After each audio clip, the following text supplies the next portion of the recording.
절대 불가능한 나에게 절대 가능한 하나님이 함께 하셔서 하나님의 능력으로 가능케 되기를 주의 이름으로 축원합니다.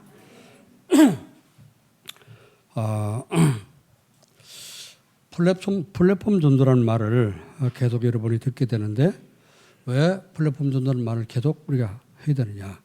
내가 행복하지 않으면 다른 사람 살릴 수가 없잖아요. 그래서 플랫폼 전도는 새로운 그런 전도 방법이요. 찾아가는 전도가 아니라 찾아오게 만든다. 내가 행복해서 행복한 나를 보고 찾아와서 도움을 청할 수밖에 없는 그런 행복한 사람이 되는 것입니다. 그래서 플랫폼 전도 그럴 때 막 내가 뛰어다니면서 전도하고 고생하고 그것이 아니라 내가 있는 현장에서 하나님을 행복하게 누리면은 사람들이 찾아오게 되고 그러면은 전도가 가만히 있어도 전도가 되는 그런 축복을 누리게 되어집니다. 여러분이 그래서 가장 먼저 자신을 살리는 행복한 플랫폼이 되기를 주의 이름으로 축원합니다. 어떻게 하면은 이 플랫폼 전도가 안 되면요, 2, 3, 7, 5천 종족 우리가 매일같이 숫자는 말하고 세계 2, 3, 7 나라 5천 종족 말은 하고 기도는 해도 할 수가 없습니다. 그렇지? 우리가 어떻게 다 그걸 살릴 수 있겠어요? 그래서 우리는 내가 행복해질 때 우리 주변에 와 있는 그런 2, 3, 7 나라에서 와 있는 다문화 가정들이 있습니다. 또 TSK들이 있습니다. 우리 교회도 이런 지금 TSK들이 좀 나오고 있잖아요. 6명이나 되는데 이런 사람을 통해서 이들이 복음받고 가면은 제대로 복음 훈련돼서 가면은 그 나라 살릴 수 있는 제자가 되게 되죠. 여러분이 무엇보다도 가장 중요한 것은 뭡니까? 여러분 그리스도로 행복하고 구원의 감사와 구원의 감격, 구원의 축복이 날마다 풍성하게 누려지기를 주의 이름으로 축원합니다. 그래서 이제 내가 행복해지려면 어떻게 됩니까? 하나님이 나와 함께 하시는 걸 자꾸만 내가 현장에 느끼게 됩니다. 그렇죠? 어려운 문제가 있을 때도 하나님이 나와 함께 하신다는 걸 믿으시고 또 기쁜 일이 있을 때도 하나님 나와 함께 하신다는 사실을 믿으시고 자꾸 인정해야 됩니다. 그렇죠? 올해는 자꾸 의식하지 않고 생각하지 않으면 어떡합니까? 자꾸 까먹게 돼요. 그렇죠? 잊어버리고 또 나밖에 모르고 문제만 쳐다보게 되고 또 이제 탁구만 보이고 이러니까 희망이 없고 길이 없잖아요. 그런데 어디든지 어떤 문제 속에서든지 하나님 나와 함께 하신다. 이 사실을 구원받은 사람은 이 사실을 반드시 누려야 됩니다. 그러면은 어떤 상황 속에서도 하나님이 함께 하시는 것이 느껴지게 됩니다. 그러면요 힘이 나게 되고 그 시간에 여러분이 문제 사건 속에서도 행복하고 정말 이제 든든한 그런 하나님의 능력을 체험하게 될 줄로 믿습니다. 그래서 구원 받았냐 안 받았냐가 문제지 구원 받아놓고 구원 받은 사람은 반드시 어떻게 합니까? 승리하게 되어 있고요. 여러분이 성공하게 되어 있습니다. 왜 그러냐? 성경 말씀 보니까 구약부터 신약까지 전체 7 렘넌트를 시대마다 뽑아서 이렇게 지금 계속해서 은혜를 받고 있는데 요셉이나 모세나 또 사무엘, 다윗, 엘리야, 엘리사, 이사야 그리고 바벨론의 다니엘과 그 친구들, 에스더 막 우리가 간단하게 이제 찾아도 뭐 이렇게 많지 않습니까? 또 우리 신학에 들어오면 12사도와 바울이 12사도보다 더 훨씬 크게 쓰임받은 사람인데 자, 이들이 누린 걸 보세요. 그들이 처한 상황을 보세요. 우리보다 훨씬 더 어려운 상황 속에 있었습니다. 바울도 보세요. 전도한다고 세계를 다니는데 감옥에 몇 번씩 갇혔지요. 뭐 굶기도 많이 굶었지요. 이제 배 타고 가다 파손돼 갖고 떠내려가기도 몇 번 했지요. 결국은 나중에 어떻습니까? 그러나 그 어려운 가운데서도 제자를 세워가지고 로마 제국 전체를 300년, 250년 만에 복음화시키는 그런 기초를 깔고 갔단 말이죠. 얼마나 큰 응답을 받았습니까? 단순히 내가 지금 처한 그 현장과 문제 이것만 쳐다보고 나는 어렵다, 힘들다, 나는 못한다. 자, 우리는 자기 불가능한 것만 참 쳐다보잖아요. 그러니까 안 되고 우리는 기도가 안 되는 거 아닙니까? 그러나 하나님이 함께 하시면은 노예로 팔려간 요셉도 애굽의 총리가 돼가지고 요셉이 되고 싶어 됐습니까? 되기 위해서 노력을 했습니까? 하나님이 계속 기도하는 요셉에게 하나님 되게 하셨잖아요. 절대 가능한 하나님이 절대 불가능한 우리의 현장과 문제 속에 임하게 되면은 모든 것이 가능해지는 축복을 누리게 될 줄로 믿습니다. 오늘 성가대 찬양이 너무나 참 은혜스러운 찬양인데요.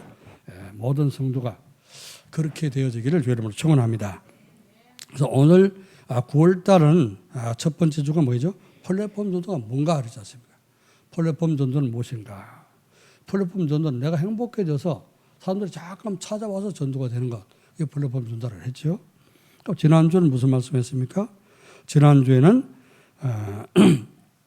플랫폼 전도를 위해서 내가 체험할 것이라. 뭘 체험해야지 내가 행복해지고 뭘 체험해야지 내가 전도가 되냐 그 말이죠. 행복한 전도가 되려면은 내가 하나님이 나와 함께 하시는 걸 자꾸 체험하면 되겠죠.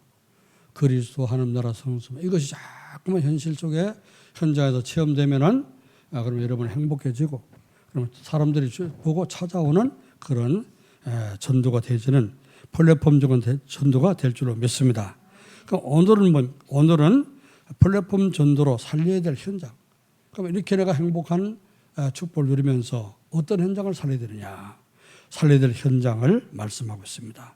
이런 플랫폼 전도가 이해되고 체험되고 행복해져서 모든 사람을 살릴 수 있는 그런 행복한 사람 되기를 주의 이름으로 축원합니다.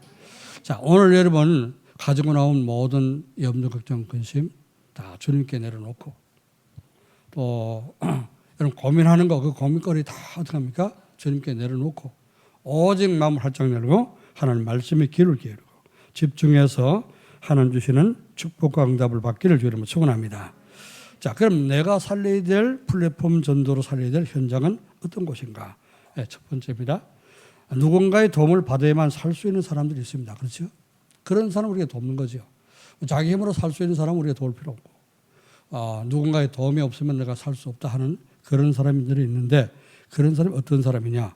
오늘 본문 말씀 보니까 성전 미문에 예루살렘 성전이 있는데 뭐 동문, 남문, 북문이 있는데 그 중에 미문이라고 하는 아마 그 문이 아름답게 꾸며졌던가 보죠. 그래서 미문이라는 이름이 붙었는데 대부분의 사람들이 기도하러 들어갈 때 이 문을 통해서 성전에 들어가서 기도를 한다고 합니다. 사람들이 가장 많이 들어가는 문, 미문이라는 미문에 그 문 앞에 누가 있었냐? 안전뱅이. 안전뱅이 뭐죠? 걸어가지 못한 사람이잖아요. 근데 이 사람이 나면서부터 걸어가지 못한 사람. 그러니까 매일 거기 올라면 어때요? 이 사람이 성전 앞에 올라면은 누군가 업어주든지 뭐 들 곳에 들어다 주든지 막 그래야 되죠. 그래서 본문 말씀 보니까 날마다 사람들이 메어 오가는 그렇죠. 메고 왔다. 들 것에 이렇게 들어가지고 메고 왔다고 한 겁니다. 성전 미문의 이제 안전뱅이. 왜 거기 와 앉았습니까? 육신적으로 장애인이기 때문에 사람들의 도움을 받아야지만 그거 올 수 있어요. 그런데 성전에 예비대로 온 거 아닙니다. 뭐하러 왔어요? 구걸하러 왔잖아요. 성전 미문에 문 앞에 앉아있긴 하지만 성전에 들어가서 예배는 못 드려. 왜? 믿음이 없다고 말이에요. 안전뱅이 나면서부터 장애를 입고 걷지 못하는 사람. 그래서 사람들이 도와줬습니다. 이런 사람 우리 장애인들 그래서 국가에서도 장애인들 특별히 우리가 배를 하지 않습니까? 모든 건물을 지어도 장애인들이 올라갈 수 있도록 엘리베이터를 만들든지 아니면 휠체어 끌고 갈 수 있는 계단 없애고 뭐 그렇게 갈 수 있는 그런 길을 만들든지 우리 아동센터에 처음 인가 받을 때 거기 없잖아요. 그죠? 그냥 문턱인데 문턱도 낮지 않습니까?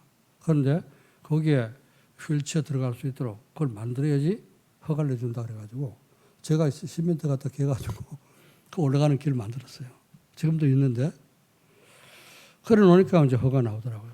아무 저희 장애물도 없는데 그걸 해둔다 하더라고요. 그만큼 이제 국가에서 장애인들에서 배려가 많습니다. 배를 잘합니다.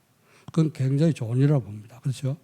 어디 가든지 뭐 이제 공공시설 보면은 거의 다 장애인들 올라갈 수 있는 계단 말고 이렇게 휠체어로 끌고 올라갈 수 있는 그런 길들이 다 되어 있고요. 또 전철 타는데 전철역도 가보면 어떡합니까? 장애인들 올라갈 수 있는 엘리베이터나 엘리베이터나 막 그런 또 이제 다 있죠.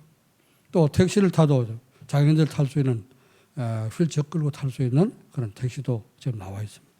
이렇게 많이 배려하고 있어요. 자, 국가에서 사회에서도 이렇게 배려하는데 우리도 우리 주변의 사람들 잘 도와주고 배려해야 되겠죠. 자, 두 번째 도움을 받을 수 있는 사람이 어떤 사람이? 이 사람이 장애인이기 때문에 걸어다니면서 일할 수가 없잖아요. 그러니까 어떻게? 나면서부터 걷지 못했기 때문에 이 경제가 없습니다. 직업이 없으니까. 그래서 자기가 택하는 직업이 뭐예요? 먹고 살라니까. 죽지 못해 먹고 살라니까 어때요? 택한 직업이 구걸하는 직업을 택했단 말이에요. 잘 택했잖아요. 그죠? 그밖에 할 것도 없지 않습니까? 그래서 어디 가면은 내가 구걸이 잘 되겠는가? 동량이 잘 되겠는가? 이제 분석을 했겠죠? 분석해 보니까 그래도 다른 데보다는 예배드리러 들어가는 사람들 하는 은혜 받으려고 내가 가 있으면은 잘 도와주겠지. 그렇죠? 그래서 성전 미문을 택한 겁니다. 장소를 잘 택했습니다. 그 앉아갔답니다. 들어가는 사람마다 손 내밀면서 한 번 주세요. 그걸 한 거죠. 그런 사람을 경제적으로도 도울 수 있으면 도와야 되겠죠. 세 번째요. 자, 이게 지금 안전병의 문제인데 안전병의 문제 가지고 오늘 우리의 문제라고 영적으로 도움이 필요한 사람들이 있습니다. 교회 안에도 정말 이제 새신자들, 새로 믿는 사람들, 성경 어디가 마태복음이 어딘지, 마태복음이 무슨 뜻인지 그것도 모르잖아요, 그죠? 마태를 뽑고는지 명태를 뽑고는지 구분이 안 되고 그래서 성경을 찾을 수도 없고 그러니까 성경 찾는 것도 가르쳐 줘야 되고 찬송가 찾는 것도 가르쳐 줘야 되고 성경 찾으려면 뭘 해야 됩니까? 내가 처음 교회 다닐 때 교회 가니까 뭘 가르쳐 주냐? 성경 목록 이걸 외우라 하더라고요. 성경 목록 창세기부터 요한계시록까지 창출, 레민식, 신사 이렇게 그 머리글자 따가지고 외우라 하더라고요. 그걸 첫자를 알아야지 어떻게 합니까? 빨리 찾기가 쉽죠, 그죠? 그러니까 창세기는 창, 출애굽기는 출, 레위기는 레, 민수기는 민, 신명기는 신 이렇게 외우라. 그것도 이제 외우는 잘 못 오니까 머리도 나빠서 못 외우는 사람이 있으니까 그 외우는 노래도 만들라고 창세기, 출애굽기 그런 노래도 나오지 않습니까? 이게 뭐죠? 다 새신자를 배려하는 거잖아요. 가르쳐 주는 겁니다. 돕는 거죠. 교회 안에 새신자들 또 오래됐지만 믿음이 없어서 어떻게 합니까? 혼자 기도가 안 되는 사람들 이런 기도할 수 있도록 도와주고 이 전부 다 돕는 겁니다. 도움이 필요한 사람들입니다. 자, 두 번째 우리가 어떤 사람을 또 이제 살려야 되느냐? 영적인 사실을 모르고 영적 사실을 모르고 문제, 자기 현실적인 문제 그 문제만 해결하는 사람들도 있습니다. 왜? 하나님 모르니까 영적 사실을 모르잖아요. 우리 주변에 돈으로 인생 문제를 해결하기 위해서 외국에서 들어와 가지고 지금 근로자로 들어온 사람들 많지 않습니까? 이런 사람도 도움이 필요한 것이죠. 자, 그들은 먹고 살기 위해서 돈 벌기 위해서 왔지만은 그러나 하나님 어떻게 해요? 우리는 복음 가진 전도자야. 복음 가진 구원받는 하나님 자녀입니다. 그렇죠? 하나님 우리를 전도자로 우리 공자님 기도하신 대로 남은 자로 그렇죠? 순례자로 정복자로 우리를 세웠잖아요. 우리가 그들을 안 살리면 누가 살립니까? 그들을 도와주고 살려야 되겠죠. 자, 그래서 우리나라는 다른 나라 사람들이 돈 벌기 위해서 돌아오는 외국인들이 굉장히 많이 있습니다. 지역마다 공단이 있는 곳에 굉장히 많은 외국인들이 들어와 살고 있습니다. 코로나 오기 전에 그 다문화 특구에 가서 캠프하면서 이렇게 자료를 봤더니요. 그러니까 2000년도 초기죠. 10몇 년, 2015년, 17년 그때 자료를 보니까 안산시에 그 다민족을 그 다민족 문화를 돕는 그 지원센터가 있더라고요. 그 원곡동에 지원센터가 있고 또 원곡동은 어떻습니까? 한 거리가 다민족 문화 마을이라고 있습니다. 마을 다민족 문화 마을 특구라고 있어요. 특별구역이라고 말이죠. 거기 가면은 완전히 외국 온 것 같습니다. 그래서 제가 안 가다가 하도 먼저 그런 얘기를 해서 가봤더니 그건 완전히 외국 거리요. 그래서 외국인들 많고 문화도 뭐 음식들도 전부 다 이제 외국 음식들 많고 그런데 한번 가보시기 바랍니다. 이렇게 막 들어와 있는데 이들이 얼마만큼 다문화 가족들이 많으냐? 외국인들이 210개 나라에서 지금 들어와 있습니다. 그 237개 나라 중에 27개 나눴거든. 111개국? 아니, 210개로 내가 알고 있는데요. 그때 제가 조사한 바로는 210개라고 그랬습니다. 지금 줄었는가 모르겠는데요. 어쨌거나 210개든지 110개든지 많이 들어온 건 사실이지. 그만큼 우리나라가 어떻습니까? 경제적으로 많이 성장했다는 얘기고요. 그렇죠? 또 우리가 그래도 도움 줄 수 있다는 말입니다. 자, 그래서 이제 이렇게 많은 나라의 사람들이 근로자리에 들어와 있는데 이들이 다 복음이 필요한 사람들입니다. 그들은 돈 벌기 위해서 왔지만은 하나님은 대한민국에 그래도 교회가 많고 그렇죠. 오직 원색적인 복음 전하는 단체가 있기 때문에 그들을 우리나라를 보낸 줄로 믿습니다. 그래서 이런 사람들을 우리의 도움을 줘야 되고요. 가난한 나라에서 문화가 다른 우리 한국 사람들을 결혼해 가지고 다문화 가정된 그런 가정도 많지 않습니까? 뭐 베트남에서 시집 온 사람들, 또 뭐 이제 싱가포르에서 시집 온 사람들, 뭐 스리랑카에서 온 사람들, 많은 그런 이제 그 우리나라보다 못 사는 나라에서 잘 사는 우리나라에 남자들 만나갖고 결혼한 사람도 있습니다. 우리나라 여자들이 이제 귀하니까 전에는 여자들이 많았잖아요. 근데 요즘은 여자들이 그 농촌의 총각들이 결혼하기 어려운가 봐. 그래가지고 어떻습니까? 이제 외국의 베트남이나 뭐 이런 동남아에서 사람들 이제 그런 단체를 통해 가지고 결혼을 해서 이렇게 사는 사람들이 많지 않습니까? 자, 이런 가정들 어때요? 와서 살면서 얼마나 갈등이 많겠습니까?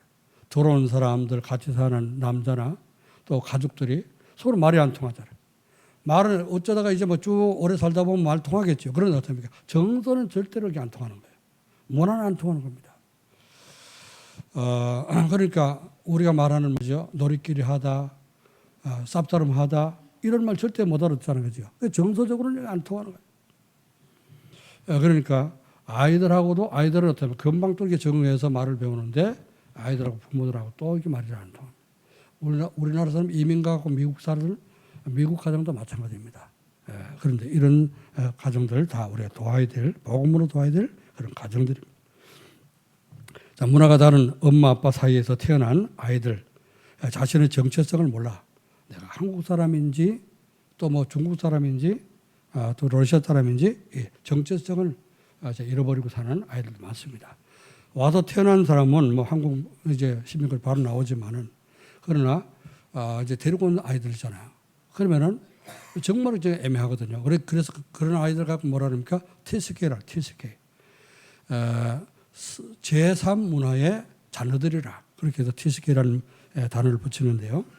우리 교회도 TSK가 지금 6명이 있습니다. 우리가 WRC 때 아이들 나와서 뭐 통역도 하고 이렇게 했습니다만은 어제 우리 그리사가 남전주에 탁구 뭐 이제 교제하는데 그거 따라갔어요. 가가지고 처음으로 이제 탁구 라켓 잡고 치는데 처음에 막 날리고 하더만 나중에 이제 조금 이제 적응이 되는데 끝나고 왔습니다만은 우리 남전주 참 너무 잘하는 것 같아요. TSK나 뭐 이제 여전주 회원들이나 누구라도 참석해서 랩런트도 참석해서 이제 함께 교제하자. 너무 잘하는 것 같습니다. 자, 그렇게 해서 어떻게 우리가 TSK도 살려야 되고 또 다문화 가정도 살려야 되는 그러한 사명이 우리에게 있는 줄 믿습니다. 세 번째, 복음이 없기 때문에 참 이 어려운 그런 이제 문제인데요. 복음이 없기 때문에 자기들만 옳다고 자꾸 주장하는 사람들이 있습니다. 그래서 싸우게 되고요, 다투게 되고 분쟁하게 되고. 자, 그게 좀 뭐냐? 좌우 이념을 가진 사람, 좌파 우파 이념을 가진 사람들이죠.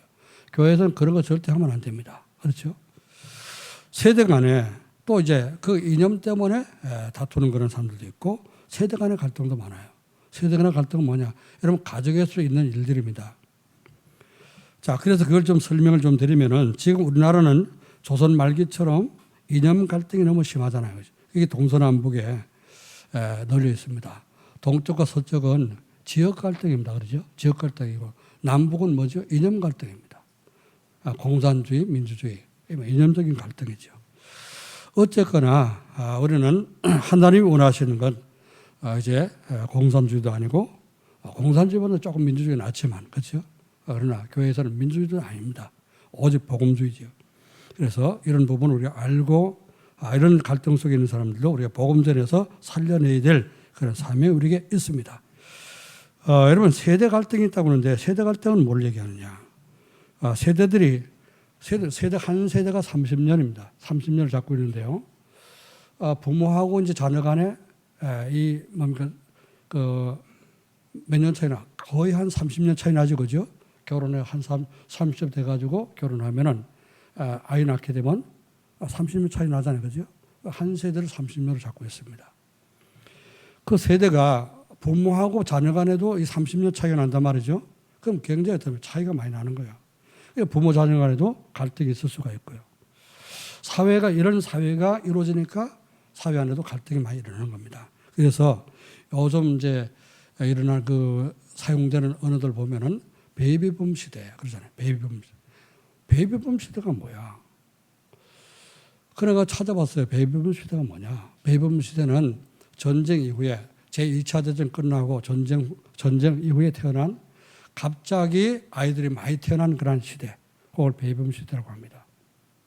1955년부터 64년까지 그 시대를 베이비붐 시대라 그렇게 얘기합니다. 우리나라는 이제 1955년부터인데 미국에서는 1946년부터를 베이비붐 시대라 이렇게 얘기합니다. 2차 대전 끝난 그때부터 시대를 따지고 우리나라는 6.25 전쟁 끝난 이후에 53년 끝났잖아요. 그러니까 이제 55년부터 급속도로 이제 아이들 많이 낳고 아기 탄생이 많이 일어나게 된 거죠. 그 출생률이 갑자기 올라가는 시대를 이제 베이비붐 시대라 이렇게 얘기하고 그 시대에 태어난 사람들 지금 한 60대 넘었잖아요, 그죠? 60 넘은 그런 사람들이 베이비붐 시대에 태어난 사람들입니다. 60, 70, 80 다 그 시대 사람들이죠. 저도 이제 거기에 속하죠. 그리고 이제 뭐 이제 386 시대라는 거죠. 386 시대는 또 뭐냐? 386 컴퓨터가 있었어요, 그죠? 286, 386, 486 컴퓨터가 나온 시대가 있었는데 그걸 이제 빗대가지고 386 시대. 386 시대는 뭔가 하면은 3자는 뭐냐? 30세. 그때 30세라고 하죠. 그리고 6은 뭐냐? 60년대 태어난 8은 뭐냐? 8은 80학번, 대학의 80학번. 그걸 얘기해요. 60년대 태어나가지고 60년도가 아니고 60년대입니다. 1960 몇 년 이렇게 60년대 태어나서 30대 된 그때 이제 거의 30대였단 말이죠. 그리고 80학번, 대학의 80학번 가진 그런 사람들을 이제 386 시대라 그렇게 얘기합니다. 이들이 이제 주로 뭐 했냐면요. 군부 시대에 민주화 운동을 많이 했던 사람들이죠. 자, 이런 사람들이 지금 어떻게 해요? 거의 다 사회의 주를 잡고 있습니다. 그러니까 그 위에 세대하고 밑에 세대하고 이제 갈등이 많이 일어나고 있어요.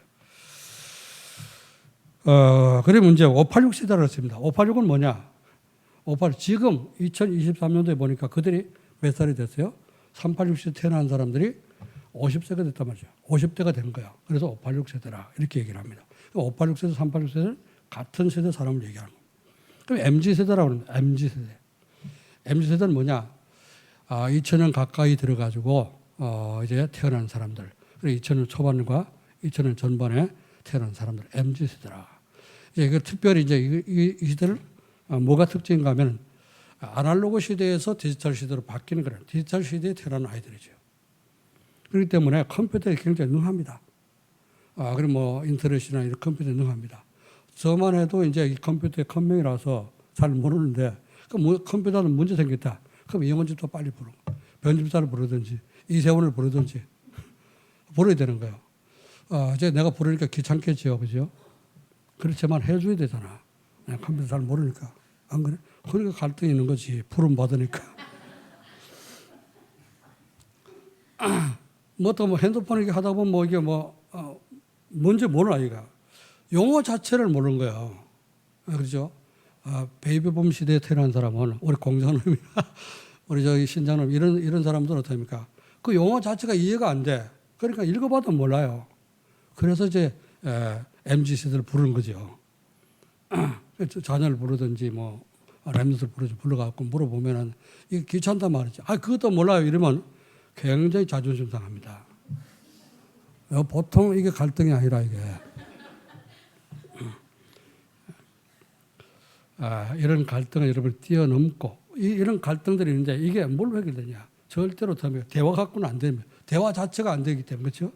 대화 갖고는 안 되는 거예요. 복음 아니면 절대 안 됩니다. 그래서 오직 예수, 오직 그리스도, 오직 복음으로 여러분 충만해지기를 주 여러분 축원합니다. 그러면 어떻게 하면은 플랫폼 전도를 세상 현장 살리는 플랫폼 전도를 할 수 있겠냐? 어떻게 해야 되는가?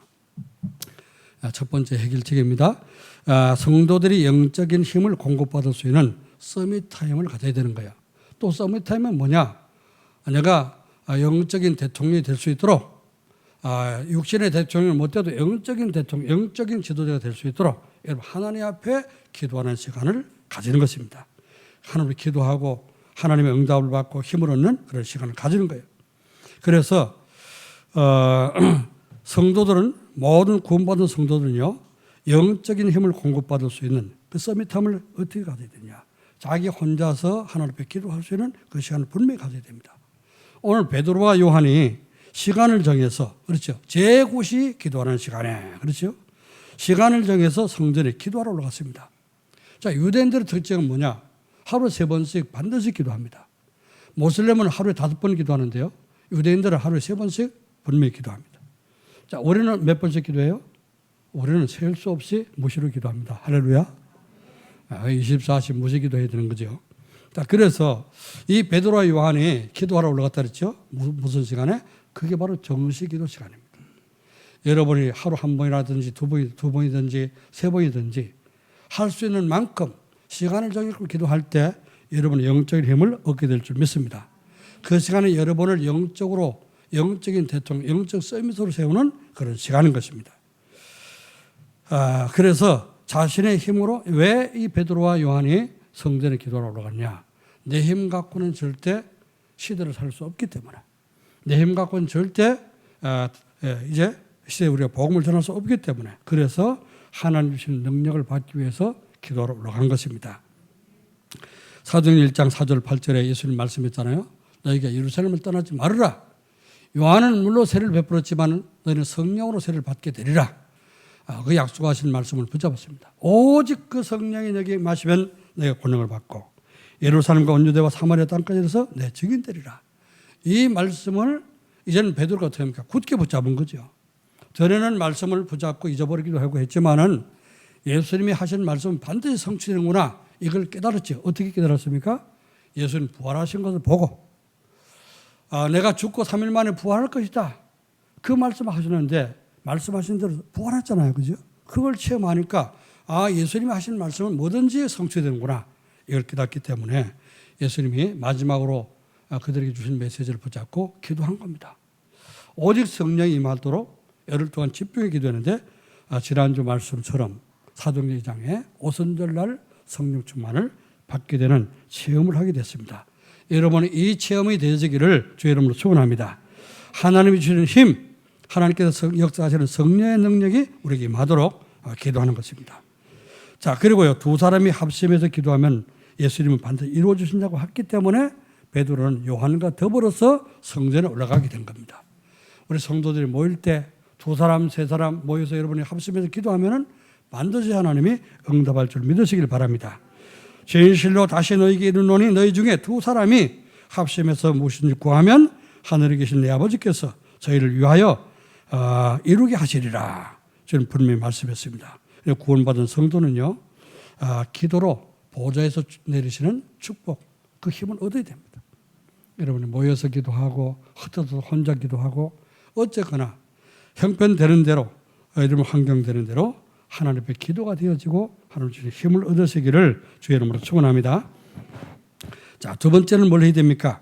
두 번째는 성도들이 운명에 묶여서 죽고자 하는 현장을 볼 수 있는 영적 눈을 뜨도록 기도해야 됩니다. 하나님 나에게 영적인 눈을 뜨게 해주셔서 정말 죽어가는 현장을 볼 수 있도록 축복해 주옵소서. 기도해야 됩니다. 자, 우리가 갈등하고 싸우는 그런 현장을 아까 얘기했습니다. 그렇죠? 세대 차이가 나고 이념 때문에 갈등하고 이래서 지금 어려운 자꾸 어떻습니까? 하나가 돼야 되는데 갈등하고 이제 분쟁하고 자꾸 이러니까 어떻습니까? 장이 자꾸 닥치잖아요. 그런데 그것도 어떡합니까? 우리가 제대로 볼 수 있는 눈을 열어야 되죠. 아, 이건 나쁜 편이고 이건 좋은 편이다. 그게 아닙니다. 그렇잖아요.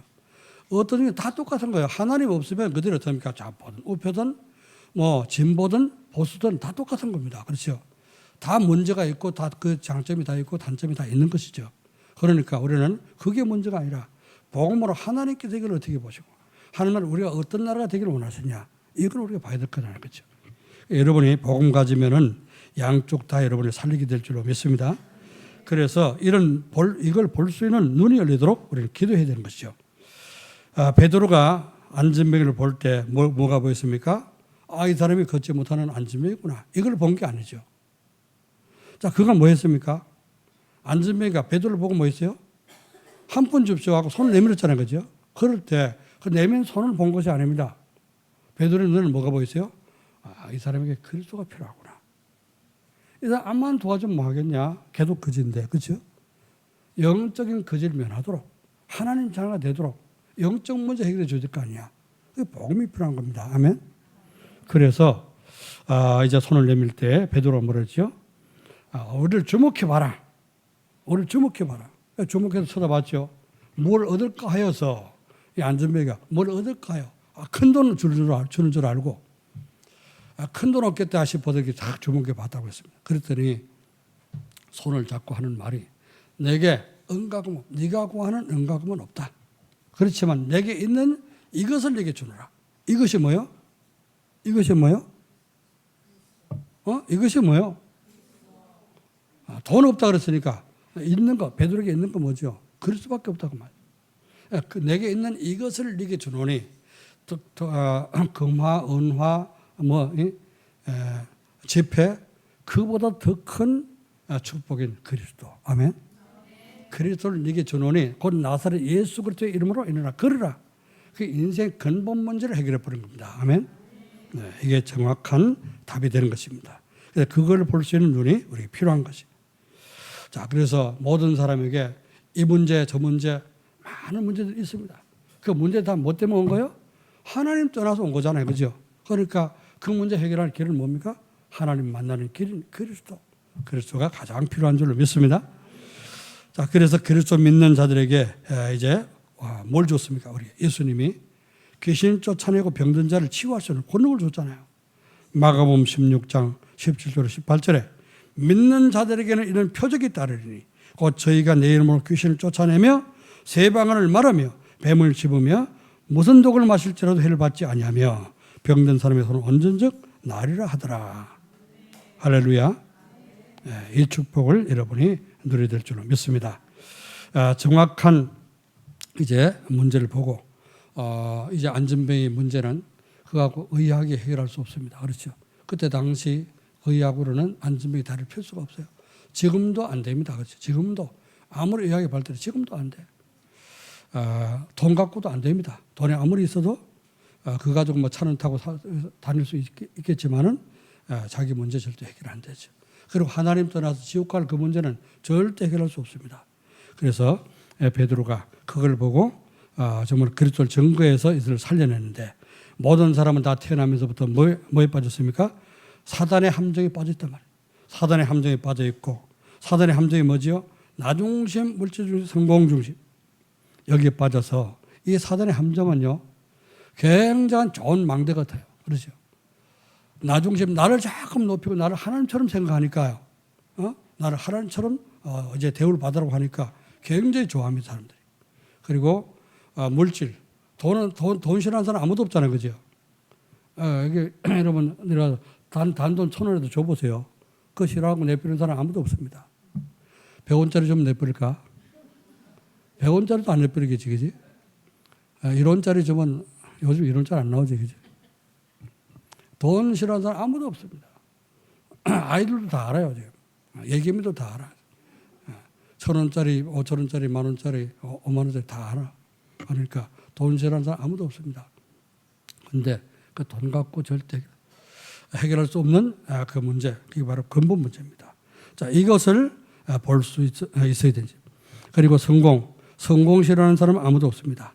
자, 그런데 이걸 가지고 망대처럼 다 아름답게 만들어 놓고 좋게 생각하게 만들어 놓고 거기에 빠져갖고 하나님 모르도록 만든 거예요. 그러니까 이것이 사단의 망대가 됐다 그 말입니다. 여러분 여기에 빠지지 말고 속지 말고 오직 그리스도 붙잡고 승리하시기를 주의 이름으로 축원합니다. 자, 그래 베드로처럼 어떻게 한다고요? 이제 우리 현장에 있는 사람들의 영적 상태를 제대로 볼 수 있는 그런 눈을 뜨고 그리스도의 이름으로 가는 곳곳마다 사람 살리고 안전배 일으키듯이 정말 이제 믿음이 없는 사람들을 일으켜 세울 수 있는 저와 여러분 되시기를 주의 이름으로 축원합니다. 자, 그리스도께서 믿는 자들에게 귀신 쫓아낸 병든 자를 치유하는 권능을 주셨는데 하늘과 땅의 모든 권세를 가진 주님께서 우리와 함께 하시기 때문에 지금도 여러분이 이 이름으로 가는 곳곳마다 기도하게 되면 이런 역사가 일어나게 될 것을 믿으시길 주님으로 축원합니다. 이번 주간 이 말씀이 체험돼서 가는 곳곳마다 여러분 때문에 예수 믿게 되고 구원받는 역사, 생명 얻는 역사, 그리고 제자로 세워지는 귀한 축복을 누리기를 주의 이름으로 축원합니다. 오늘 결론을 말씀드리면 플랫폼 전도로 현장을 살리게 되면 어떻게 됩니까? 많은 사람들의 주목을 받고 여러분의 영적 서밋의 자리에 서게 됩니다. 베드로가 어떻게 됐어요? 안전병 일으키니까 이거 기적이 일어났잖아요, 그죠? 기적이 일어나니까요, 모든 거기에 이제 성전에 왔던 사람들이 전부 베드로를 쳐다보고요, 다 모인 겁니다. 아니 이 사람이 40년 동안 오라 붙어가지고 걷지 못하고 들어날리고 들어옮기고 이렇게 했는데 이 사람이 이렇게 걸어 들어왔단 말이죠. 걷기도 하고 뛰기도 하면서 하나님을 찬양하니까 모든 사람 다 깜짝 놀란 거지. 이게 도대체 어떻게 된 일이냐. 그래서 모여들게 되고 베드로 요한이 주목을 받게 됩니다. 주목을 받았는데 어떻게 체포돼 갔잖아요, 그죠? 공회에 끌려갔습니다. 그 정도로 주목을 받게 된 거예요. 자, 그런데 공회에서 마음대로 할 수가 없어. 왜? 이 사람 안전병이 제사장도 못 일으키고 장로들도 못 일으키고 서기관도 못 일으키고 해결 못했던 안전병 일으키는 기적이 일어났으니까요. 함부로 손을 댈 수가 없어요. 그래서 뭐라 그랬죠? 너희가 누구의 이름으로 무슨 권세로 일을 행했냐 이렇게 물어봤죠. 그랬더니 베드로가 담대하게 쏴붙인 겁니다. 다른 일수는 구원받을 수 없나니 천한 인간에 구원받을 만한 다른 힘을 주신 적이 없습니다. 역사가 일어나면 당당하게 말할 수 있는 거죠. 할렐루야. 여러분 가는 곳에 이런 역사가 일어나고 여러분의 영적 서밋으로 세워지기를 주의 이름으로 축원합니다. 두 번째 결론은 뭡니까? 현장에 없으면 안 되는 절대 필요한 사람이 됩니다. 여러분 회사에서 여러분이 가가지고 사장님이 해결 못하는 일을 여러분이 해결했다? 그런 응답을 받았다? 여러분 어떻습니까? 회사에서 진짜 필요한 사람이 되는 거죠. 그렇죠? 필요한 사람이 되어야 됩니까? 필요 없는 사람이 되어야 됩니까? 꼭 필요한 사람들 되기를 주의 이름으로 축원합니다. 저 인간은 차라리 태어나지 않았으면 좋을 뻔했어. 이러면 이게 문제 아닙니까? 그 인생이 문제는 인생이죠. 그런데 이 사람은 있어도 되고 없어도 되고 그런 사람보다는 꼭 필요한 사람이 되는 게 낫죠. 여러분 모든 중직자 모든 렘넌트가 어디 가든지 여러분 꼭 필요한 사람 되기를 주의 이름으로 축원합니다. 그리고요 세 번째 찾아오는 삶 속에서 이제는 인재를 찾아 세우는 플랫폼이 됩니다. 이래서 나에게 찾아왔다 사람들이 내가 이렇게 응답을 받아서 플랫폼이 돼갖고 사람 나를 찾아오면서 나 좀 도와달라고 한다. 그때 어떻게 우리는 보험전에서 영접시키고 또 이렇게 계속 양육하면서 하나님 정말로 누구를 제자로 세우는가 요거를 골라서 찾아야 되는 거죠. 그냥 영접만 하고 가는 사람 그냥 적당히 교회만 다니는 사람 그게 아니라 이 사람처럼 오천종족 가슴에 품고 기도하고 전도할 사람 그런 사람 찾아 세울 때 여러분이 제자의 축복을 누리게 되고 또 하나님 앞에 상급을 면류관을 받는 그런 축복이 될 줄로 믿습니다. 그리스도로 행복한 플랫폼이 되시고 여러분 가는 현장을 살려서 하나님께 영광 돌리는 모든 성도가 되기를 주 예수 그리스도의 이름으로 축복합니다. 기도드리겠습니다. 하나님 아버지 은혜와 사랑을 감사드립니다. 오늘 하나님께서 플랫폼 전도를 위해서 살려야 될 현장이 무엇인가 하는 것을 깨닫게 하신 것을 감사를 드립니다. 정말 누군가의 도움이 필요한 그런 사람들 그리고 영적 사실을 모르고 현실 문제만 빠지는 사람들과 또 복음이 없어서 다투고 싸우는 그런 갈등하는 사람들, 우리가 복음 가지고 다 돕고 다 살려야 될 줄로 믿습니다. 정말 우리에게 그리스도로 충만케 역사해 주옵시고 복음이 우리에게 정말 오직이 되고 오직 우리의 인생 근본 문제의 답이 되어서 내가 답을 얻고 행복해지며 이 행복한 답을 가지고 또 다른 사람 살릴 수 있도록 플랫폼으로 써 주옵소서. 감사드리며 주 예수 그리스도의 이름으로 기도하옵나이다. 아멘.